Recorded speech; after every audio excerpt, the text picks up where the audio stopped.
10.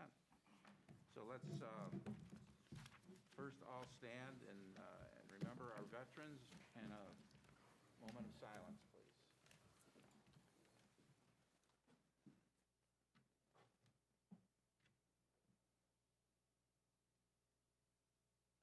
Please join me in the pledge to the flag. I pledge allegiance to the flag of the United States of America and to the republic for which it stands, one nation under God, indivisible, with liberty and justice for all. Thank you. Again, welcome to our November 10th meeting. Of course, we changed it to tonight because tomorrow is Veterans Day. The reading of the fire evacuation procedure. In case of a fire, would everyone please follow the exit signs to the outside of the building? Please stay completely clear of the building to provide space for any fire department vehicles. Thank you for that. I'll ask for a motion to approve this evening's agenda, please. A motion by? So moved. Christopher, second by Karen. All in favor say aye. Aye. Any opposed? Motion carried. Thank you. Item 3 on our agenda tonight, Superintendent's update. Dr. Terranova, please. Thank you, Mr. DeLucia. I've 4 brief updates. Don't get alarmed. I know there's 4, but I'll keep them brief. First, I want to update the community. As you probably have heard, we've had an increase in positive COVID cases especially in our elementary buildings. As of this afternoon, we had 50 positive cases with over 30 at the intermediate building alone. This has led to increased quarantining of full classrooms under the direction of the Ontario County Health Department, especially at the intermediate building, where at this point, from my last knowledge, we have 11 classrooms that are fully quarantined, which is about 20 to 25% of our total classrooms in the intermediate building. And that's because of the over 30 positive cases. This afternoon, I did a Zoom meeting with the director of Ontario County Health as well as the assistant director to get more guidance on the situation. Ontario County Health has determined that when there is somewhere between 3 to 4 positive cases, usually 3, they are then quarantining. When I say 3 to 4 positive cases, 3 to 4 positive cases within a class of about 20 kids. Then they will quarantine the entire classroom, especially if they start to see a spread potentially within the building. And that's what's occurring at the intermediate building right now, and that's why they have 11 classrooms as of this afternoon that are quarantined. And unfortunately, when they quarantine a classroom, entire classroom, because of multiple cases in that classroom, we're not allowed to test students out of quarantining in those specific situations because of the cluster of cases that are in that particular classroom. Also, as larger numbers of students have tested positive in the intermediate building, it's difficult to keep up with the testing. As you know, we're trying to test kids out of quarantine, which is still occurring. But in these situations, when we have a large number of cases in one building, it's very difficult to test out of it because of the time constraints around testing and the capacity of our machines to do that. We are going to monitor the situation closely at the intermediate building. Ontario County Health is keeping the building open, which we're glad for, but we know that there is some significant hardship in families, especially when an entire classroom is quarantined for a period of time. Classrooms that are virtual, that need to go virtual, will have live instruction throughout the day at the intermediate building. That's being instituted now.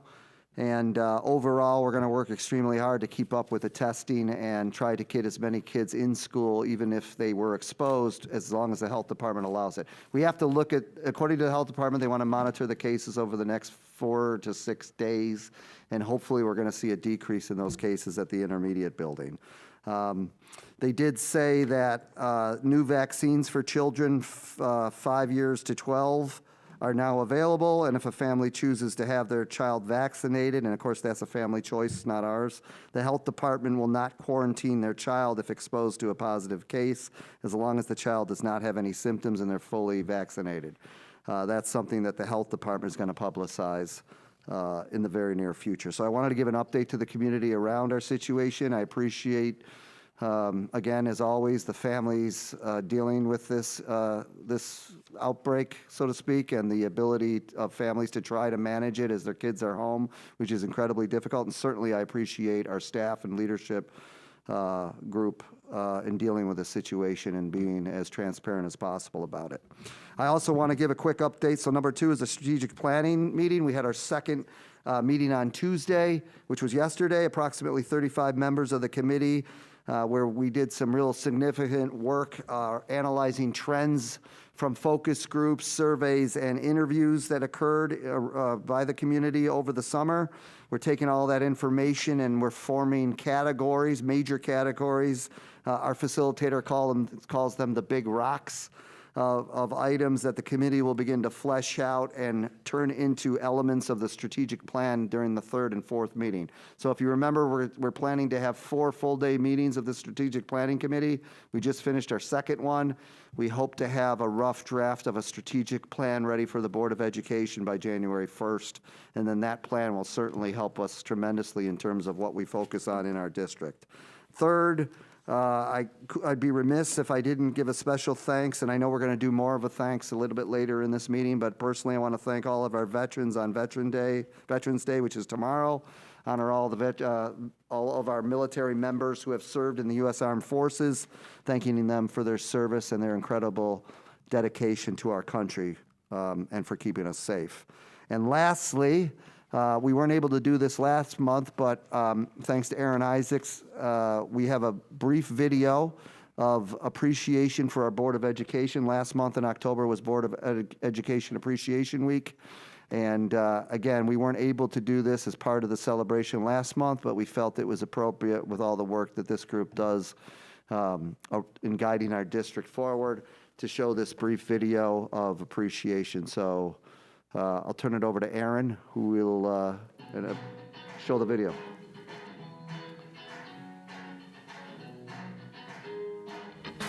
Hello everyone, my name is Andrew, and one of the things I love about going to Victor Central Schools, especially Victor Junior High, is the teachers and the overall community of the buildings. I feel like in every building that I've been to, there's been a sense of belonging, and I feel like it's a really safe environment to grow and develop as a student. I also love the way they've organized sports and overall events. Like I love the homecoming is going to be great. I've been going to a lot of football games, and it's just been organized really well. So yeah, thanks much. Bye. Hi, I'm Emma. Thank you to the Board of Education for everything they do for us. Something that I really love about Victor is how many activities are given to the students, especially the seniors, to make the year fun and enjoyable. Thank you. I like school because I like learning with my teachers. Thank you for everything. I love Victor School so much because of all my friends. I have a friend named Birdie in my class for 4 years together. Lacrosse is my favorite sport, and Victor is supported by you.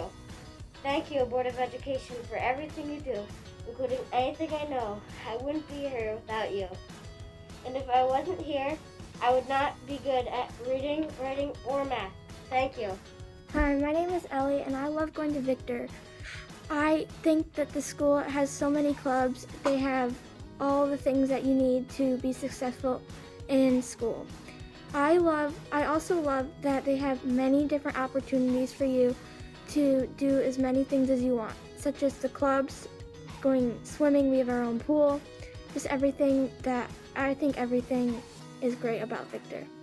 Thank you, Board of Education. I like school because I get to learn. Thank you, Victor, Board of Education. We are writing to thank you for your leadership of our school. Victor Central School community, because of your leadership and great companionship. Thanks for helping. Please do not stop helping. Thanks for being there for us. By Avon Gretchen. Hi, I'm Andrew. I just wanted to say thank you to the Board of Education for all the hard work you guys do in making our year as normal as possible. Thank you. Why I like school is because those teachers and lots of nice people and people that keep us safe. Hey, I'm Aiden. I really love going to Victor. I like the fact that we have our own freaking pool. That's really cool. The opportunities to participate There's so many things that you can do to participate in this school. It's great. And it's also just, it's basically my home away from home. I love this place. Hi, my name is Igor, and I would like to thank the Board of Education for allowing students from all ages to have opportunities here in school when it comes to the classes they can take and the opportunities that arise from those classes. So thank you. Hi, I'm Amber. Thank you so much to the Board of Education for everything you've done for us. We know within the last year things have been difficult with going back to school, but you guys worked so hard so that we could have the best senior year possible, so thank you. I like to learn with new friends, and I like to go to the gym. Hi, I'm Tiffany, and thank you to the Board of Education for working so hard and trying to get all the schools back to normal as possible. Thank you.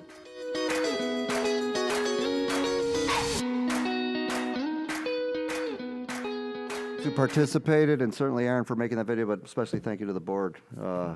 Just an added little message for everybody from the kids who count the most, which is obviously our students, so thank you.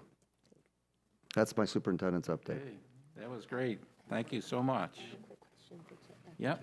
Question? Dr. Chernow, I have a quick question. Sure. Now that the vaccination is available to younger children and those parents who choose to have their younger student vaccinated, what happens when they are, but the majority of their class has a COVID outbreak and the whole class is quarantined, yet you have a single student or several students who have met the mandate of not quarantining? Yeah, it's a great question, and it's something that we started to talk about today, actually. I had conversations certainly with Mr. Schwartz at the intermediate building today, and we haven't finalized how we're going to deal with that, but that does present a challenge for us if some kids would be quarantined and some kids wouldn't in a particular classroom. I am hopeful that, again, overall, I'm hopeful that the cases are going to decrease over the next week to 2 weeks because of hopefully some of these quarantines that are being put in place. And then I hope that we don't have to deal with that particular situation, but it's conversations that we're having now on how to address that, because it is something that we have to be ready for. Thank you. You're welcome. Great. Good question. Thanks. Okay, item 4 is recognitions, and I'm honored to recognize our veterans. As you know, tomorrow we celebrate Veterans Day, a time for us to pay our respects to those who have served our country. For one day, we stand united in respect for our veterans. The Veterans Day holiday started as a day to reflect upon the heroism of those who died in our country's service and was originally called Armistice Day. It fell on November 11th because that is the anniversary of the signing of the armistice that ended World War I. However, in 1954, the holiday was changed to Veterans Day in order to account for all veterans in all wars. VCS has many veterans. This year, our Community Relations Department reached out to all staff asking for them to submit their stories on being a veteran. Their photos and stories are currently being shared on the district's social media sites. While not all of our VCS veterans chose to participate in this recognition, I believe that those who did represent all of our veterans in their commitment to our country. In the words of former President Harry S. Truman, our debt to the heroic men and valiant women in the service of our country can never be repaid. They have earned our undying gratitude. America will never forget their sacrifices. Please take the next few moments to silently reflect on not only our VCS veterans, but all veterans. Thank you.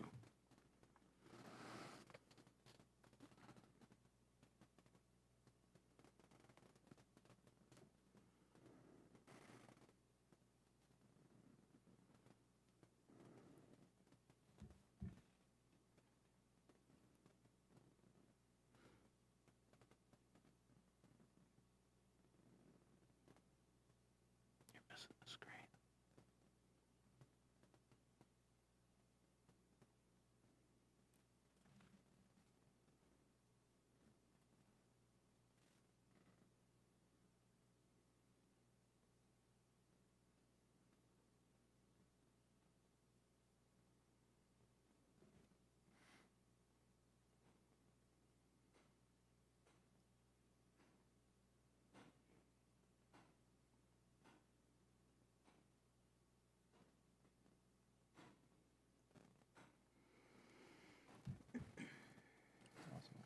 Thank you. Side note, today is also the birthday of the United States Marine Corps, 1775. Say it louder. As also just coincidentally, today is the birthday of the United States Marine Corps from 1775. November 10th. 264 years, Dr. Parks? Yeah. 264? 1775. Yep. November 10th. Very nice. Okay, next item is public participation. Do we have a sign-up sheet? I'll go get it if you want to read them. Okay, thank you. Let me read this. The Board of Education invites you, members of the school community, to feel comfortable in sharing matters of interest or concerns that you might have with us. Although the board's work is open to the public, this is not a meeting with the public. All matters brought to the attention of the board during the public session may be taken under consideration for future response or action. If you wish to speak, please sign up at the table where you entered the boardroom, and that sheet is being brought up right now. I'll be happy to recognize those of you who wish to speak. When you approach the microphone, please identify yourself before presenting your thoughts. Individual comments will be limited to 3 minutes, and the total time for this portion of the agenda will be limited to 15 minutes.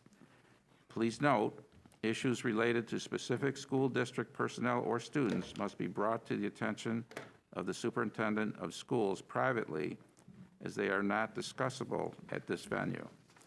Thank you for that. So the first one looks like Candy Shea, is that correct? Randy. Randy, that's an R? Is this on? Okay, yeah, it's on. Sorry, Randy. Looked like a C to me. Should have looked at you first, right? I've been called worse. Serving in the U.S. Army myself, I won't go into stories because I only have 3 minutes here. Okay. Maureen's going to hand out something that my wife had a hard time actually even transcribing it, but it's something that I won't talk about specifically. Other than you might have seen, some people might have heard of a book called Lawn Boy. And there's 2 books. One, you don't want to get them confused, but the one by Jonathan Evison is, in my opinion, it shouldn't be anywhere near our kids. And I'm not saying that it's here at the library or through Victor Central School, but I'm bringing it up because my school tax bill shows that the library tax is also included. And I went and I did a little research on the library's reservation system, and it was available. There were a whole bunch of other ones that also, Gender Queer, a memoir. You guys can read it for yourself. I really hope you do take the time to do it as much as you can possibly endure before you realize this is not something that should come anywhere near our kids. I don't know how much time I have left, but let me put it to you this way. There's a story about a father with a cookie. He makes chocolate chip cookies. He didn't want his kids to go to see a movie because he thought there was some things in it that it wasn't right for the kids, and the kids didn't like it. The kids really pushed him. So he made some chocolate chip cookies. They love chocolate chip cookies. Well, the chocolate chip cookies, he put one added ingredient, real small amount, but he gave them to the kids and said, before you eat them, I want to let you know I added one small ingredient. And they said, well, what's that? Some dog poop. Oh, they didn't want to eat it. So this is a small thing. Maybe the library does a good job in general, but the fact that I could just go on there and find some stuff that shouldn't be there means that they don't have good accountability there, or whoever's making those decisions. It looks like it's something all around the country, because there's videos coming up all over the country that this is happening in school libraries, in public libraries. And what I'm asking is that you check it out. I'm also asking something pretty extreme. I don't know, it'll have to come to that, but if they can't guarantee that this kind of books don't get to our kids, then I'd like you guys to reconsider your relationship with the library and not put them on the tax roll and not include them in my school taxes, because I don't want to support it. And that's it. I don't know if I got more minutes or not, but that's it. Have a good day. Okay, thank you for your remarks. The second person, Jean Jones. I get that one right? Just in case I go over, I was going to use some of Robin's time, because she signed up too. Well, we're going to limit people to the 3 minutes that are Okay. allocated. Okay. It's privilege of the floor. 3 minutes, Good. please. I'm a teacher aide in the primary building for the last 11 years, and I'm here to express mine and many of my colleagues' disappointment in the CSEA ratification vote that took place on November 3rd. This vote became necessary when the availability of bus drivers was declining as a means to increase the morale of our current drivers and to entice new hires. Our superintendent approached our union president to offer a substantial hourly wage increase to not only our bus drivers, but to the entire transportation department. As union members, we completely understand the predicament the school district was in concerning driver shortages. We also understand as a whole the evidence of pressure to increase such wages as a means to address current labor shortages that coincide with the current pandemic. What we fail to understand is the obvious lack of willingness to negotiate the wages of the remaining CSEA members of our union, which are custodians, bus monitors, groundskeepers, secretaries, cafeteria staff, and teacher aides. We also fail to understand the lack of transparency throughout the process. Basically, we were forced to accept the initial offer, recognizing we have no voice, no power, no importance, and are witnessing a decline in morale on a daily basis. While bus drivers and the entire transportation department were being offered a $4.25 increase, the remaining hardworking members were offered 47 cents in comparison. What do these members do? Teacher aides work with students and assist teachers in the classroom. Sometimes they're asked to step in and be classroom teachers, art, music, or special ed teachers at a moment's notice. Cafeteria staff members may be washing dishes, managing the ovens, as well as serving students all at the same time when down staff members, which currently is an issue. Classrooms and bathrooms are not properly cleaned or sanitized on a regular basis due to lack of custodians. This is a daily occurrence and an ongoing health and safety concern for employees and children, particularly during COVID, as we see the numbers increase in some of our buildings. Do you know your employees and who they are as people? Some live in the Victor community, some were born and raised here, some have children who are currently attending Victor schools. Many are single parents, single households, some are living paycheck to paycheck, some work 2 jobs, some are living in the poverty level, which is now at $15 an hour due to inflation. Your employees have served Victor well and showed up every day, putting their health at risk during a worldwide pandemic. Victor should be proud of their employees and supportive. They've proven themselves year after year, showing up, getting the work done, and dedicating themselves to this district. Right now, Victor has an opportunity. There's a labor shortage in all areas across the nation, including all schools, not just Victor. Every department is facing understaffing issues due to retirements and resignations and lack of recruitment. Wages are stagnant, inflation is knocking at the door, and employees are being forced to do more with fewer resources under difficult circumstances during a pandemic. We need help. The district right now can do the right thing with the historic amount of federal funding and stimulus money school districts have received statewide. What an opportunity for the school to say, we see you, you matter to us, and we value our employees and want to invest in you and your family for all that they do for the schools, the students, the district, and our community. Victor would be the gold standard of what it should look like when you value all your employees. Thank you. Thank you. Appreciate your comments. Okay, the third person here is Robin Kinsella, please. Okay, thank you. We are at item 6, acceptance of consent items. We have items 6A through L.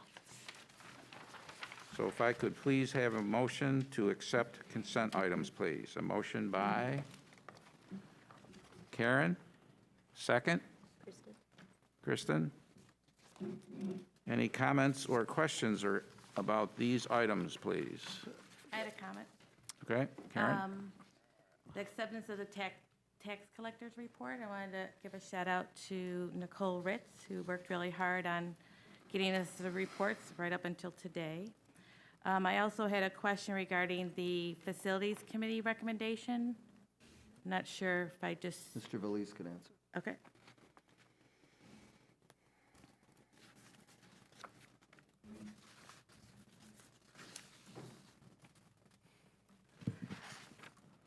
So I noticed that the committee met in August, and we're just getting the report in November.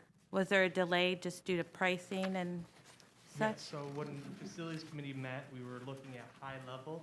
Since then, the architect and engineers has met with the VCS principal to look at what they're looking for in modifications. They also met with the intermediate library to get to kind of shore up those numbers. We're still in the process of doing that, but due to supply chain issues, I'm presenting it to you today so that we can get that scoreboard over into Corbett Field by the start of lacrosse and track season. So it was a process of just, after the facilities committee approved it, getting the fine details of what renovations and how much it was going to cost. And what are the updates for the renovation for the VEX main office? So if you were right on the other side of the wall from you is where the principals and the clerical sit. Currently, they're in small spaces, so the idea was through this door, there's a storage unit, and then there's a conference room from there. So we're gonna eat into that area to give them a more workable workspace. I think our assistant principal in that building is in like a 6x6 office. It's not conducive to hold meetings and to be productive, so it was to just give them more space to work. Well, so that construction be during the school year or that a summer? That would be over the summer. Okay, thank you. Yep.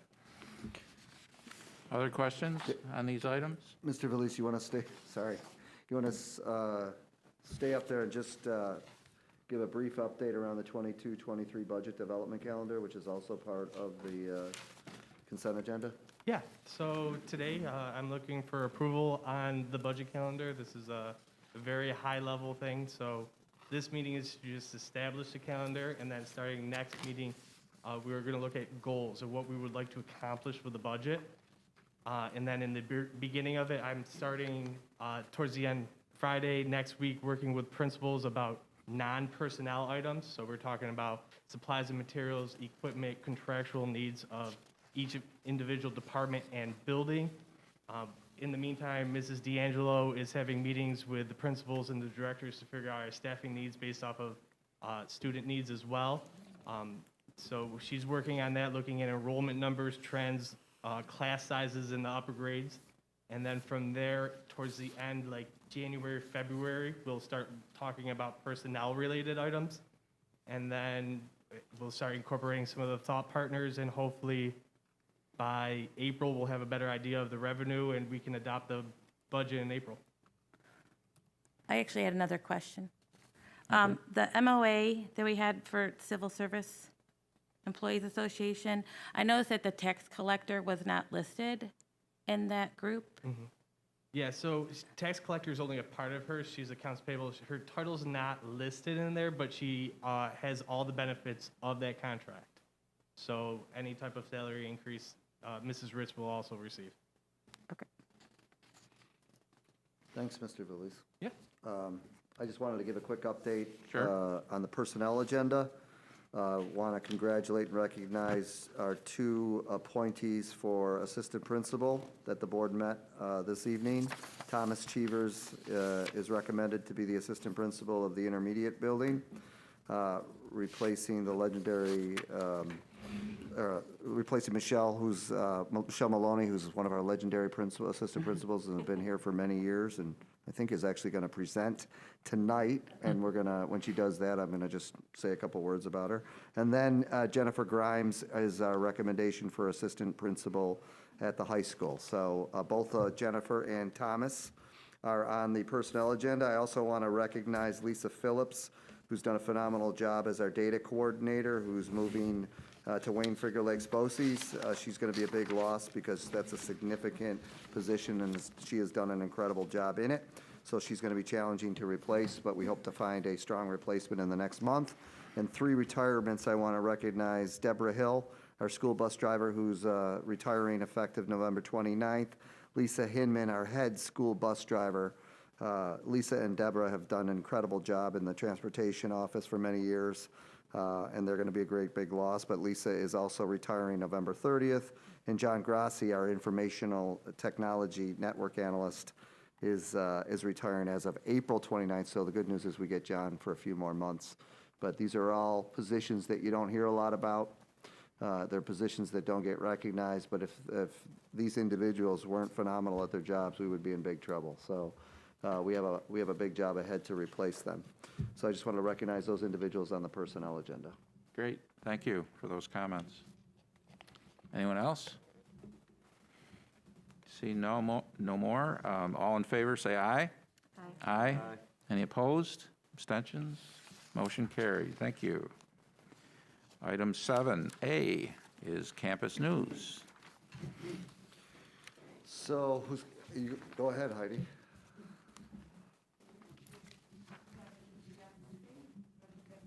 What? You're great. No. You want to go right up there?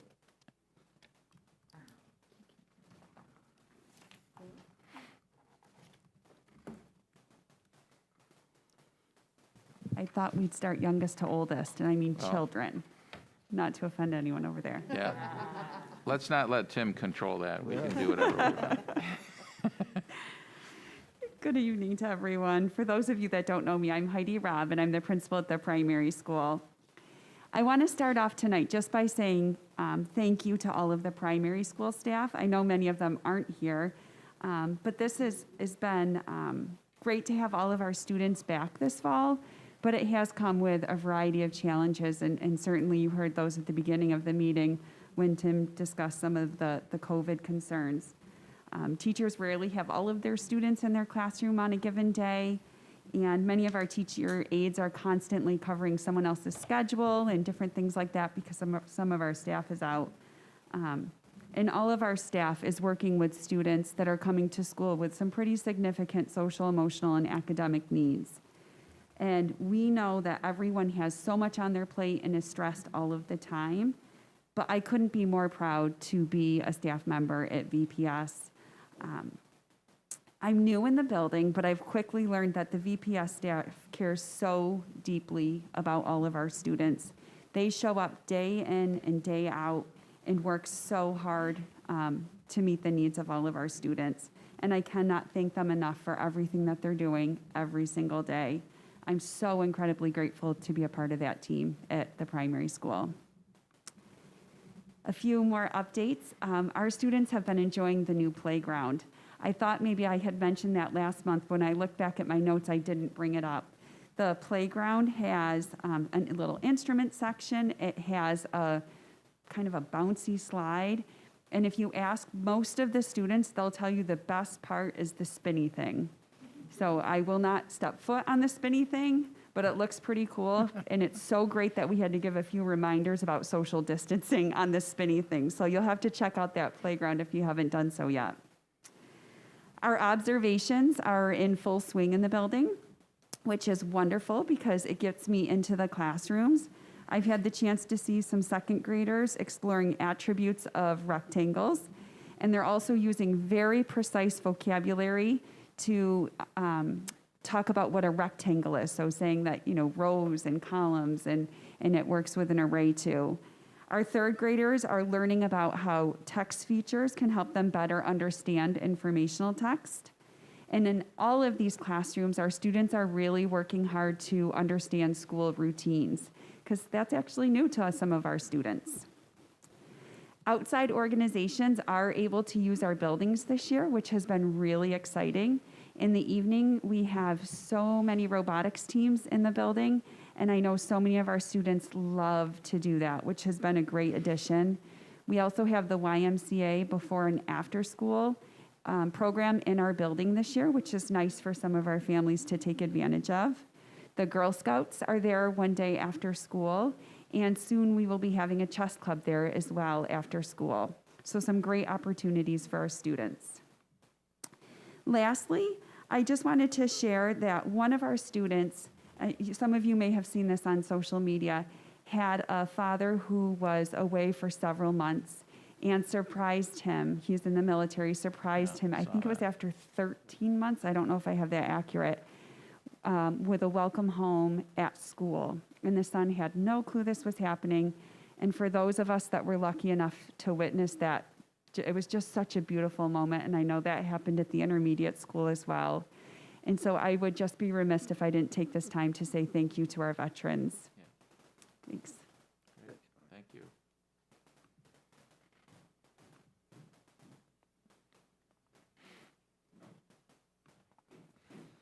So this is Michelle Maloney, our assistant principal at the intermediate school. How many years? 45? No. Wait, what are we No, asking? no, I'm sorry. How many years? I'm sorry. How old am I? I'm sorry, no, 20 what? How many years experience? No, how many years have I been in education? Yes. 31 years, 7 months. 31 but who's years. counting? So Michelle is retiring the end of December? Yes. Yes, and despite me blanking out on her last name for about 2 seconds earlier, I have nothing but great respect for Michelle Maloney. She's, okay, how many years in Victor Intermediate? 16. 16 years at Victor Intermediate as the assistant principal, Yeah. which is not the easiest job in the world, but one that absolutely is essential and actually builds probably the strongest relationships with families and kids around, and that was what Michelle has been known for 16 years. And she's a huge loss for us, but we know that it's the right move on her part. And I just want to thank you on behalf of the district for incredible amount of dedication, and especially for being such a positive influence on thousands and thousands of kids. You'll never be forgotten. So thank you very much. Thank you. A little over 16 years ago, I was here tonight joining the Victor staff, and I've seen a lot of changes and a lot of growth, but it has been a tremendous opportunity, and I thank you all for the support through the years. I also wanted to mention, so Tim started talking about some of the challenges that we've seen this year. Right now, our COVID numbers and our quarantines are putting a lot of challenges in front of us. But I have to mention that our teachers have just really, and our students have rolled with this. They are incredible. Because of all of the technology training that we did last year and the one-to-one devices for students, although, there have been a lot of tears as kids are going home, I have to admit. They are leaving, and they're able to the next day get up and connect with their teachers, and classroom instruction is rolling. Though it's virtual, they're doing it. Though they'd rather be in school, it really has been somewhat seamless. So they've taken a really difficult opportunity and are making the best of it. I also had to mention that another significant challenge is our absences and our subs. We're running, so our average, I just checked it earlier, we're running 18 absences a day on average, but this week we've had 27 and 23, so the numbers are really skewed. And covering classes is impossible. It takes up our days and our nights. And it's impacting the kids the most. We're doing the best we can, but I would say on top of quarantine and COVID, that is our other greatest challenge, is keeping the classrooms functioning with having, people to man the classrooms. Through it all, though, we're trying to maintain some of our traditions through the years, and one of our big celebrations at the intermediate school has always been Veterans Day. I'm sure some of you remember the Veterans Day assemblies we've had in the auditorium, the amazing performances we've had there. This year, we're doing it a little differently, but it's just as special. Our students interviewed their grandparents and great-grandparents that are veterans. We've got a collection of pictures, and as Heidi mentioned, a very special reunion of a family whose dad was away for 14 months, I believe it was. So Jamie Condon, our social studies coordinator, put together a video, which we're going to have sent to you after it. It's 20 minutes, but it's so worth the watch. It's just incredible. So we really try to keep those things going. Other events, we're heading into conference season. This year, we're offering it 3 ways. We're doing it through Zooms. If parents would like it better that way, we're doing in person, and we're also doing phone conferences.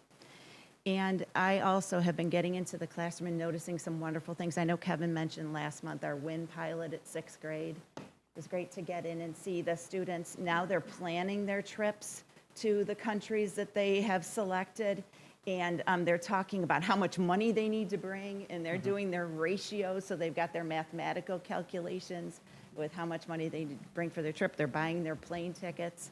So it's a really engaging and cultural experience. Once again, guys, thanks for everything. This is it. All right, thanks.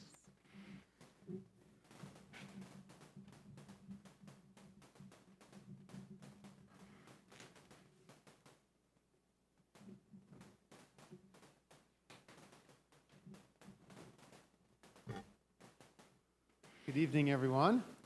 was kind of hoping Michelle was going to do like a mic drop moment or something like she walked away. So congratulations. It's exciting. Good for you. All right. So a couple things. First off, for the junior high school, for those of you who don't know me, I'm Brian. I'm the principal at the junior high school.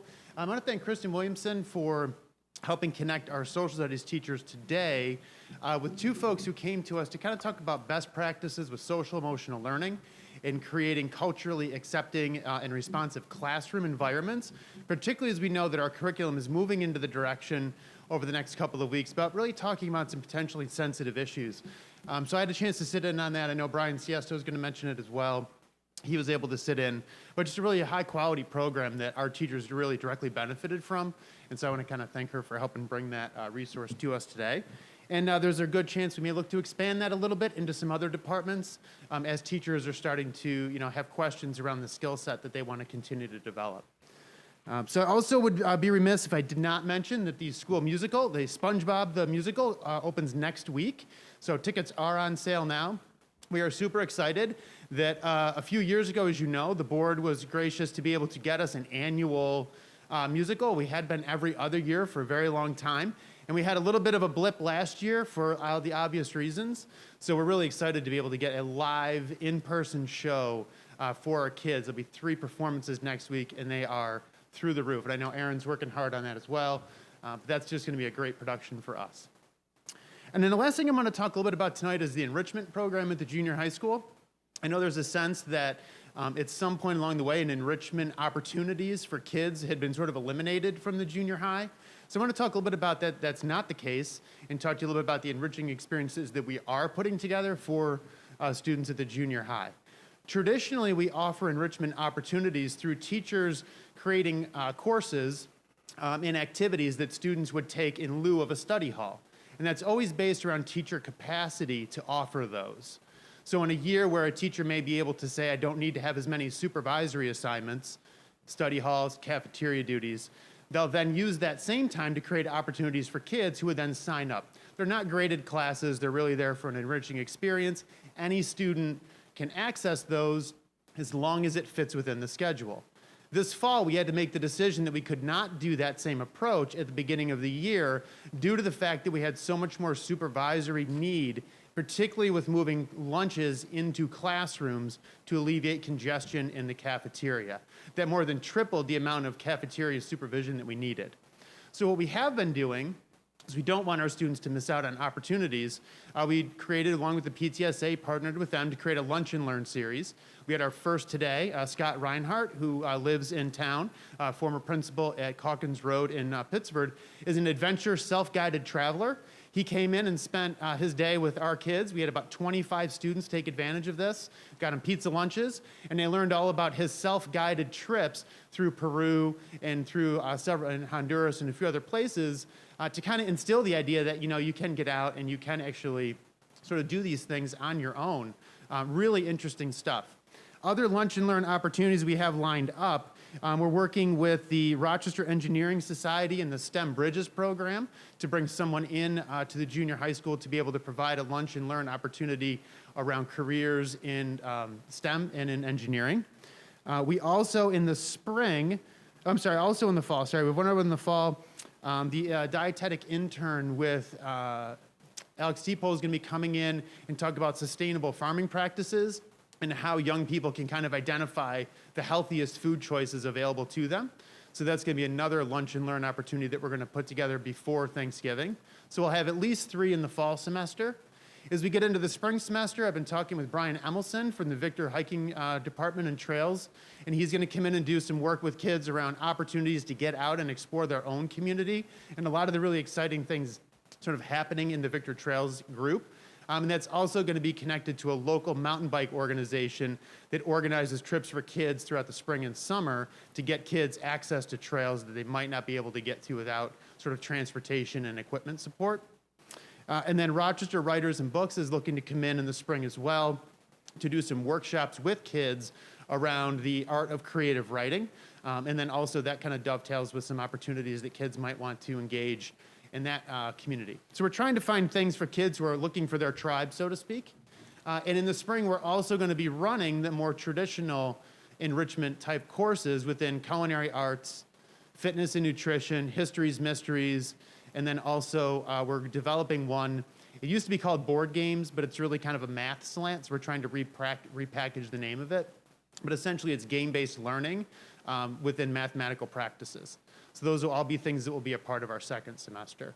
So I wanted to share that because I wanted to make sure that people understood that we're coming out of a year and a half of sort of disrupted education and readjusting, but we're not missing the opportunities to try to create enriching experiences for any of our kids.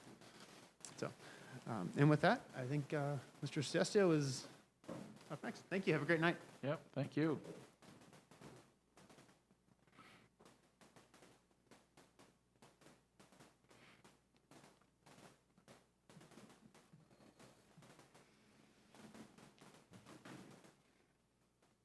Hey, good evening, everyone. Brian Siesto, principal of Victor Senior High School. Happy to be here again.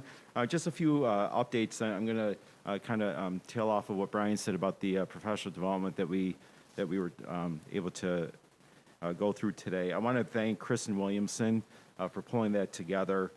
It was put on by the Anti-Racist Curriculum Project, where they talked about the New York State Culturally Responsive Framework. Essentially, what's happening is our teachers and our staff are very interested in engaging in conversations with students around these topics. But before we can do that, there's got to be some sort of a baseline training for how do we do that as a staff.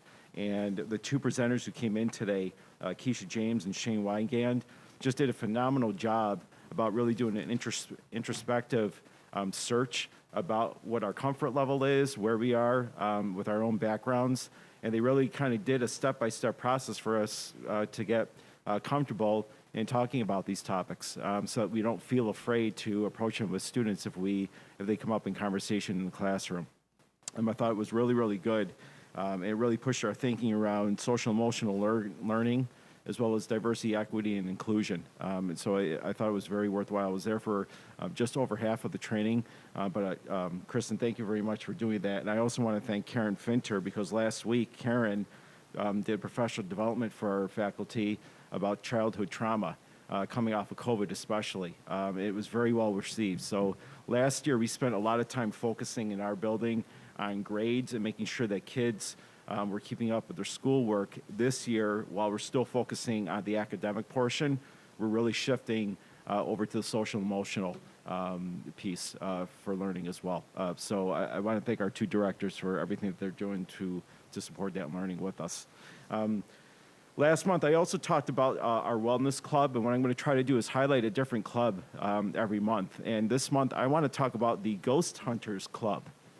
This is one of my favorite parts of my job. Ashton Fantuzzo, who is a junior, contacted me this summer and said, I want to form a Ghost Hunters Club. I said, that's interesting. You know, I remember years ago watching that show Unsolved Mysteries, where they'd have stories about ghosts and things that were haunted. So I put Ashton in touch with some people at school who kind of oversee clubs and activities. And on his own, Ashton sought out a club advisor.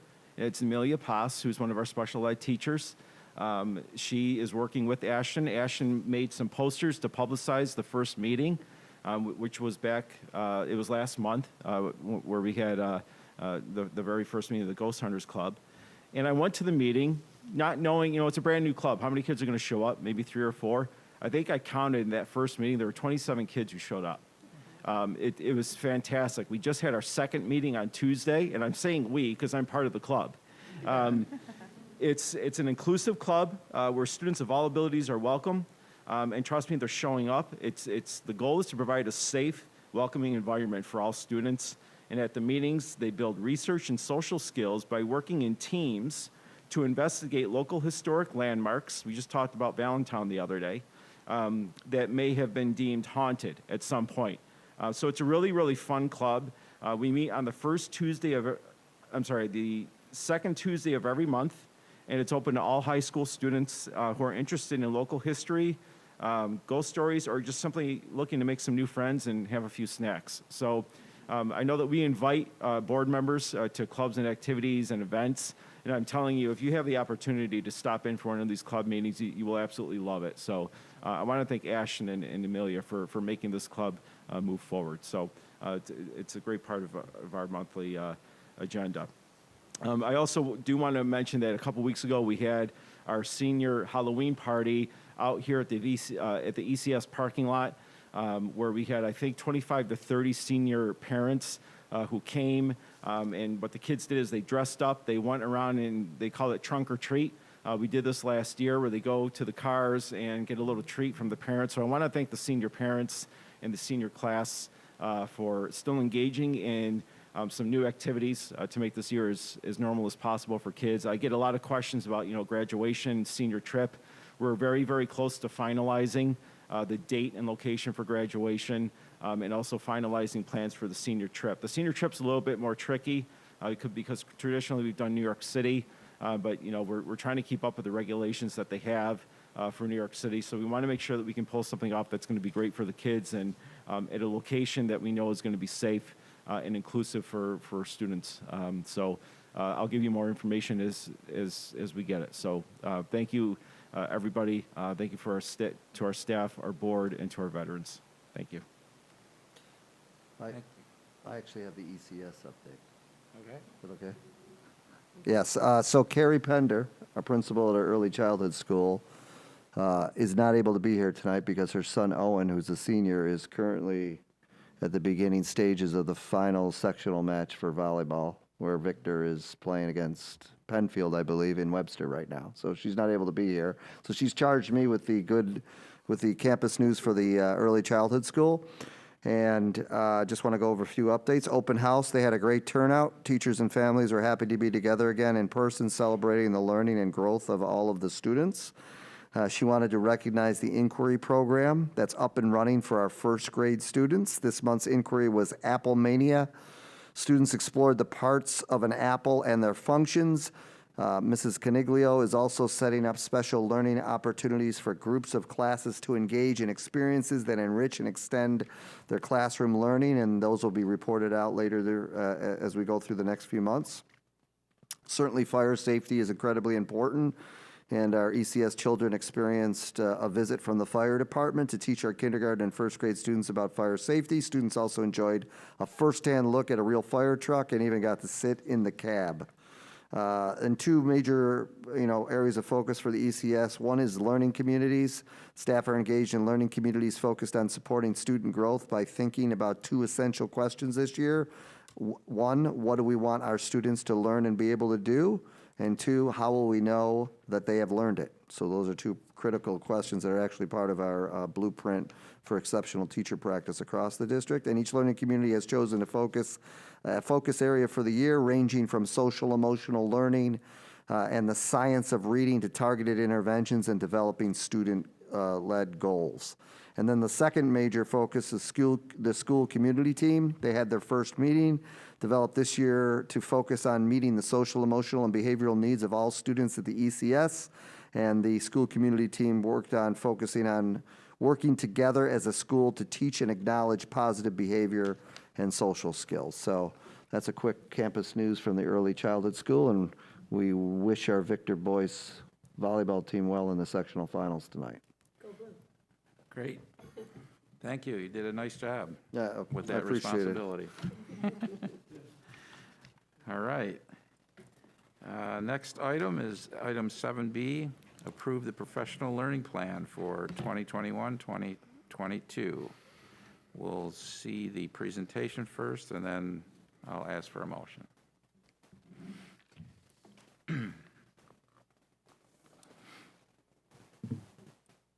Checking to see if we're the same height. Hi, I'm Kristen Williamson, Director of Humanities and Professional Learning. I'm here tonight with Karen Finter, Director of Math and Science for the Victor Central School District. We're excited to be here tonight to provide you some details on our professional learning plan. This was developed with our Shared Decision-Making Team Curriculum Council. Karen's going to give you the broad overview, and then we'll go into a few details regarding this plan.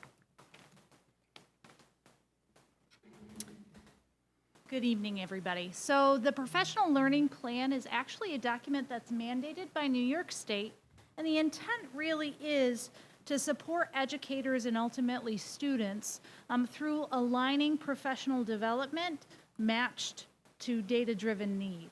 And so the document's really designed to improve that quality of teaching and learning, to make sure that teachers throughout the district have substantial opportunities for professional learning and can remain current in their profession.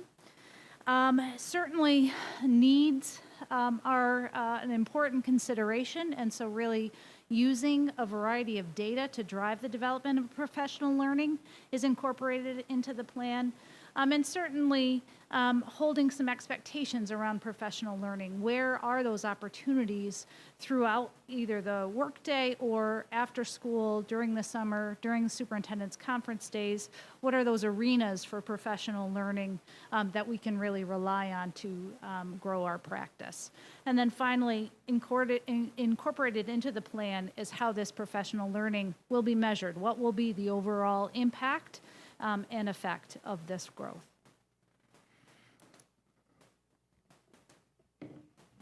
So we also work to ensure that the plan aligns with the Blueprint for Educational Excellence and also with our current district goals. So we do focus in this plan on academic achievement, equity and excellence for all of our students, and then the third goal, social, emotional, and physical well-being of our students. So as we go through the plan, you'll see an alignment to those three goals and then an alignment to the Blueprint for Educational Excellence.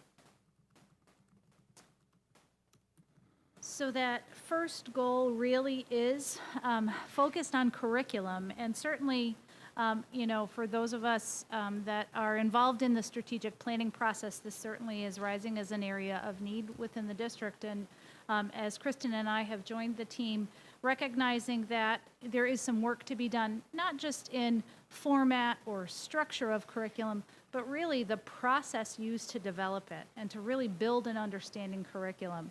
And so one of the goals in our professional learning plan is to train teachers and administrators in this development process that truly leads to a depth of understanding with our students, and to use that process as early as this coming spring and summer to move forward with any new curriculum writing projects that occur within the district.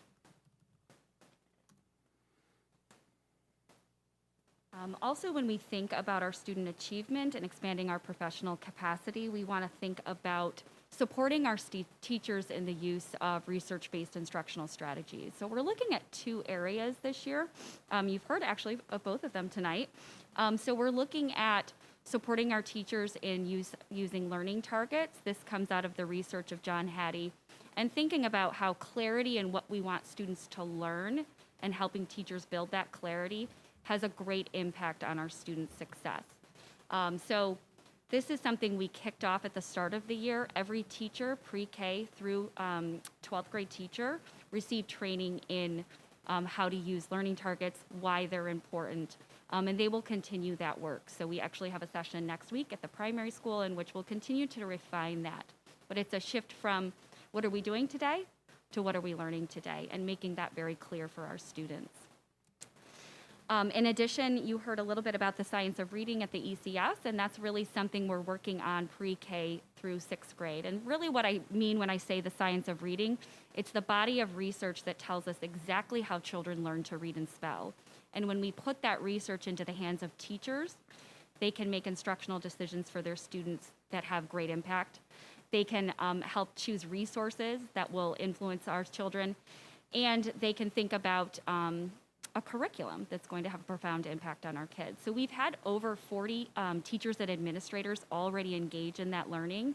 We have another over 30 signed up for December. So I really can't say enough about the enthusiasm of Victor teachers to improve their practice, and administrators as well. We have quite a few administrators joining that learning.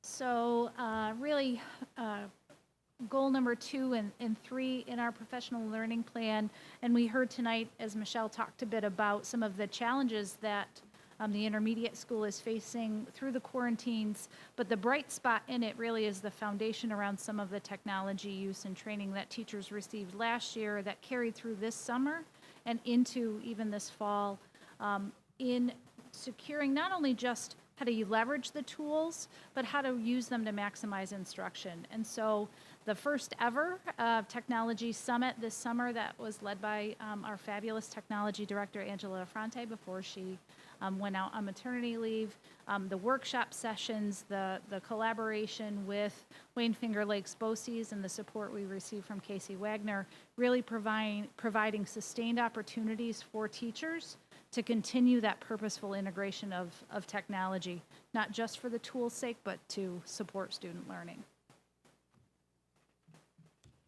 Another initiative that really is a foundational one, and there's a lot of acronyms, but MTSS is multiple tiered systems of support. And what that really means is, and you've heard it tonight as each of the building principals spoke, that it is the academics, but it's also the social and emotional. And with those two components, how are we really helping to support the whole child?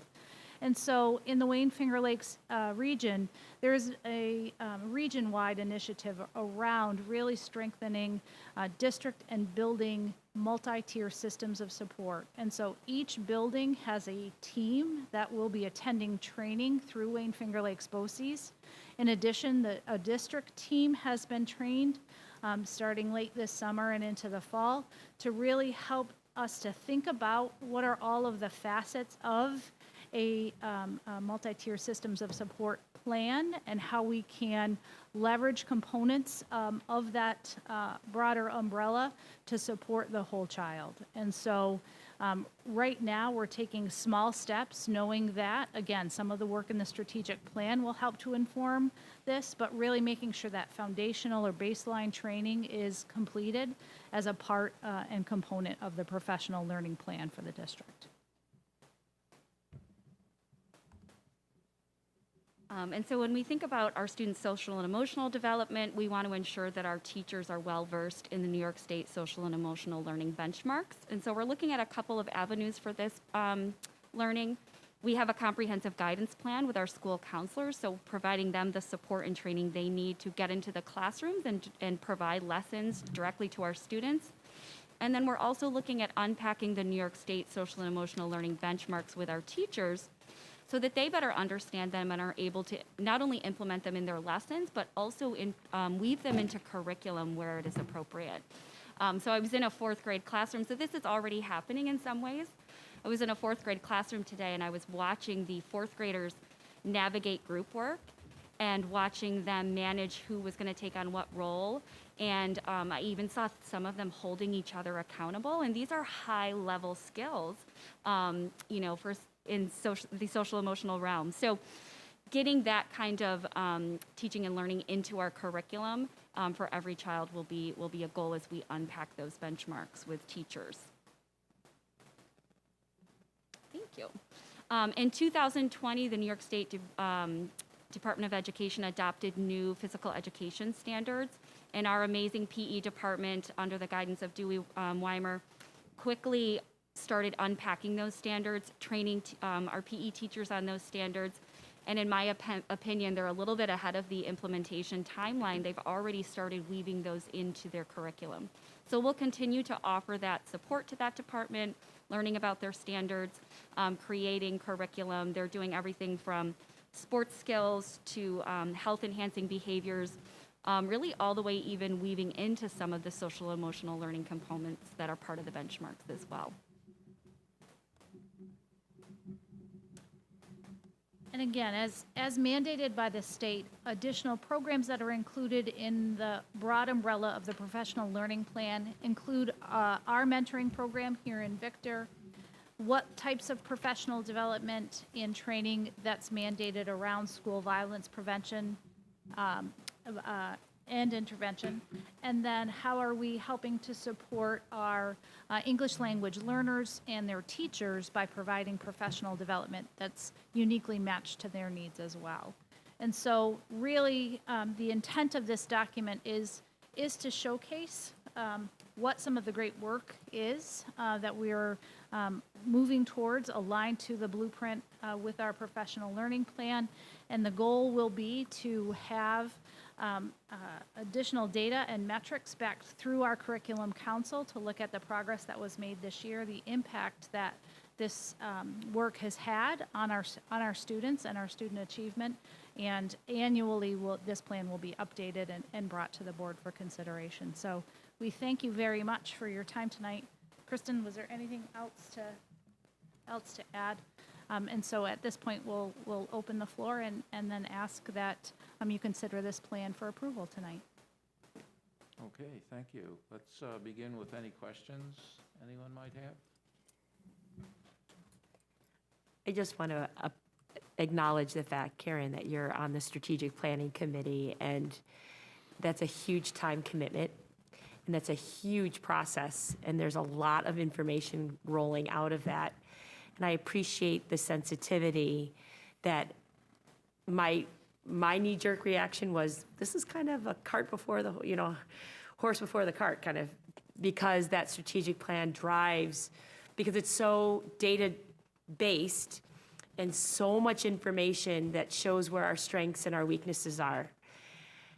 I know that you have confidence that this carries for this year with a little bit of that knowledge, even though the plan hasn't been written. Had that impacted at all a little bit of what the work you've been doing? Had that impacted any of your programming, or did you feel confident in what you had put together prior to starting the strategic plan? So we worked together to put the plan in place, and we brought it to our curriculum council in October and let it sit with them for a month. So that was prior to even some of the strategic plan work happening.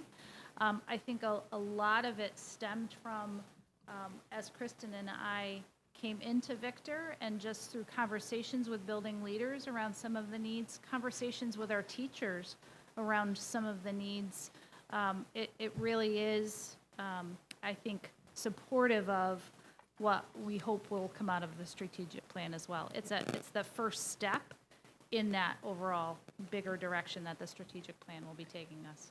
So some of these, for example, I'll use the unpacking, the benchmarks. That is not a 2-3 year, right now you're looking at this as really kind of truly an annual revisit. So these are very I don't want to say self-contained, but they work within a school year. Yes. And then you say, okay, we need to come back. Yeah. So you would feel accomplished is what I'm saying if you were to put out professional development around that particular topic. You would feel accomplished that you could do that within a year, is what I'm asking. Yeah, as an introduction. Okay. So I think that is, in looking at the plan and some of the action steps, like I'll use the MTSS as an example. Multi-tiered systems of support is a multi-year process. Our first step in that direction is to get training happening for building teams. So representatives from Brian's building going through what is MTSS, what are the current teams that we have in place that might meet to problem solve around academic or social emotional needs, what are some of the interventions that we have in place, kind of doing an assessment of where we are. That's the first step, and that's the kind of work that's included in the professional learning plan, so that as all buildings come on board with that same understanding and knowledge, we can take a step together as a unified set of 5 buildings moving towards that bigger model, and hopefully and confidently in alignment with the strategic plan. Thank you. Other questions? Okay, then I'll ask for a motion to approve the professional learning plan for 2021-2022. Motion by Elizabeth, second by Chris. Any other comments before the vote? Okay, all in favor say aye. Aye. Aye. Any opposed? Abstentions? Motion carried. Thank you, ladies. Thanks, Karen and Kristen. Item 7C is to approve the following field trip: Seas Club to Florida Everglades and Florida Keys from 4/9/22 to 4/13/22. Motion, please, to approve this trip. by Chris, second by Tricia. Any comments or questions about this? Who wants to go? I'm going. I worry about the Everglades. It's got a reputation. Don't get anyone lost. Yeah. Excuse me? Don't lose anyone in the Everglades. Mr. Siesto's in charge of that. That and the Ghost Club. You're gonna be with that club too? Make sure everybody's good? Yes. We don't wanna lose anybody. There's gators out there. Okay. Anything else? All in favor, say aye. Aye. Aye. Any opposed? Abstentions? Motion carried. Thank you. Item 8 is meeting reports. I don't have anything for the Monroe County School Boards Association this month. I will be reporting next month on a meeting I went to today. I just wasn't prepared to do it tonight. Thank you for covering. Sure. Anyone else have standing committee reports? Visual and Performing Arts Hall of Fame met today, and just we're setting meeting dates, outlining the calendar, going over bylaws, and then there'll be more meetings, and the invitation for nominations will be going out, and hopefully those will all come in. I think there's a January deadline. Okay. More to come as that rolls on. All right. Thank you for I that. want to acknowledge, before we move away, that two very important individuals in the Monroe County School Board Association will be retiring this year, and we want to thank Sherry Johnson for her time. She spent some time with us in our board retreat this week, and she will be retiring at the end of the school year. And then, oh my heaven, Becky Schultz, who does an insurmountable job putting data together for all of the surrounding school districts and being a part of the School Board Association. She'll be retiring at the end of December, so we wish two very incredibly hardworking people who do a lot for everybody in education. I wish them well in their retirement. I didn't know we had an opportunity to say so. Sure. Great comments. Thank you for that. Okay, I don't have another sign-up sheet, so item 9 is not needed. Item 10, upcoming events, meetings, the next regular, I'm sorry. I think, did you want to, can we take? They have to sign up. Oh, you have to sign up. Okay, let's do it, though. Sign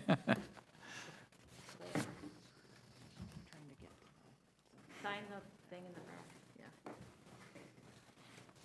Claire Noonan, retired teacher, Victor Central Schools. Thank you to the Board of Ed, obviously, for all that you do. But I would be remiss to say that I didn't look at the agenda ahead of time, but I am thinking about the renovations that I read about just online in the minutes about expanding the ECS. And my office was here for many years. And I see this boardroom, and I see you guys here once a month. And I know last year it was used as a cafeteria. But I just think about space and the use of this space. And sometimes, I know there are some meetings. I know Tim would hold his administrative meetings, but when I think about the number of times this room sits empty, and I think about renovations costing money now as a taxpayer, which I fully support schools and the work they're doing, obviously. I dedicated my whole career to it. But I just wonder if we can think about other things to do when we look at a space like this that's maybe used 5 times a month, 8 times a month. I remember when the pre-K was renovated and was used as pre-K rooms because they were doing the addition.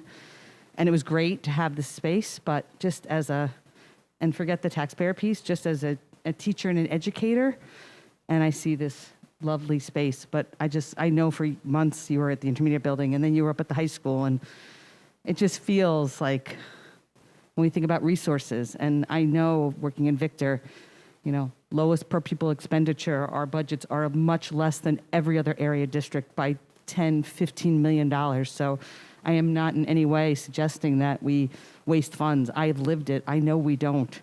And I see what the teachers spend on their own classrooms. So I'm not insinuating there's any misuse of funds or wasting of funds. But as I sit here and I see this big, lovely room, and I think, is this something that, as a district we can think about using the resources we have?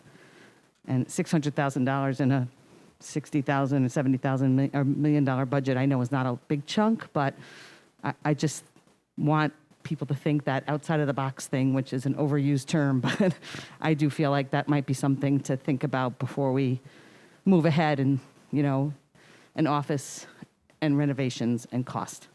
So I would be remiss, I'd love to actually go out to coffee with all of you and talk about this privately. I don't really like doing this publicly, but no one's invited me for coffee. So I just want to make sure that things like that, I feel like it's part of my community involvement and sort of my job to kind of help bring some of those things, rarely, I won't be here often, but I show up at all your meetings, as you know, but I just want to make sure I bring something like that up because I just feel remiss in not saying something.